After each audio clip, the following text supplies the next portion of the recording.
पावन पुरुषोत्तम क्षेत्र श्रीक्षेत्र ए जातिर गौरव ए जातिर परिचय ए सिंहद्वार कालिया शांतर निजर बासगृह सिंहद्वार निकटरू अगणित भक्त मानू भौरी यात्रा अवसर में हार्दिक अभिनंदन।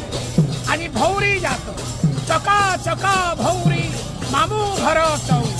कालिया शांता जी भौरी यात्रा रे भौरी खेल पवित्र चंदन यात्रार अवसर आज 20तम दिवस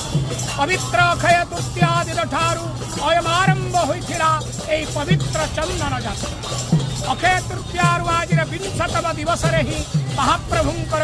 आज भौरी यात्रा अनुष्ठित होई। विराट राजा भगवान ब्रजेंद्र नंदन पंच पांडवों को साथी धरी द्वापर युगरे महाप्रभु को भौरी खेलाई। तेणु महाप्रभु आज ए पवित्र भौरी यात्रा रे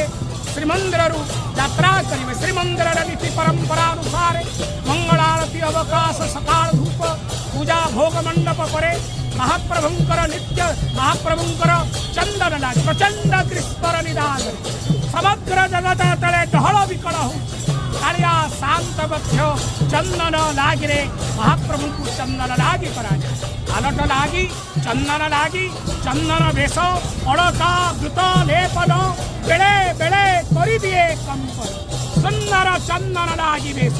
चौसरी अड़का गभा लागी हुई चंदन बेश परे जात भोग अनुष्ठित यात्रा